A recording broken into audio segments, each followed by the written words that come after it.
اکثر انسان شدت سے اپنے اللہ سے ایک ہی دعا مانگ رہا ہوتا ہے، بہتی آنکھوں سے اپنے اللہ سے فریاد کرتا ہے۔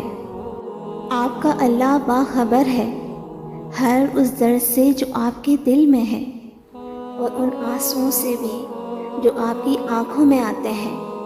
وہ جانتا ہے ان دعاؤں کو بھی جو آپ کے لب پر بھی نہیں آتی، اور ان دعاؤں کو بھی جن کو آپ بار بار مانگتے ہیں۔ وہ جانتا ہے آپ ہار نہیں رہے، اور پتہ ہے کیوں نہیں ہار رہے، کیونکہ وہ آپ کو ہارنے ہی نہیں دے رہا، وہ آپ کو ٹوٹنے نہیں دے رہا، کیونکہ وہ آپ کو مضبوطی عطا کرنا چاہتا ہے۔ وہ آپ کو نا امید ہونے نہیں دے رہا، کیونکہ وہ اس امید کو پورا کرنے کی تیاری کر رہا ہے جو آپ نے صرف اس سے لگائی ہے، جو آپ سے بے شمار محبت کرتا ہے۔ تمہیں بنانے والا تمہاری ضروریات سے کیسے بے خبر ہو سکتا ہے؟ تمہاری کہانی کا مصنف تمہارا رب، اس سے بہترین مصنف اور کون ہو سکتا ہے؟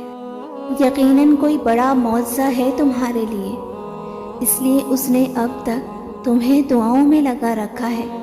یہ جس آزمائش کو تم حادثہ سمجھ رہے ہو نا، یہ تو اللہ کی تمہیں معجزوں تک لانے کی ترکیب ہے۔ قرآن پاک میں اللہ فرماتا ہے، کہہ دو میرے ان بندوں سے جنہیں میں دور لگتا ہوں، میں قریب ہی ہوں اور میں پکارنے والے کی دعا قبول ضرور کرتا ہوں۔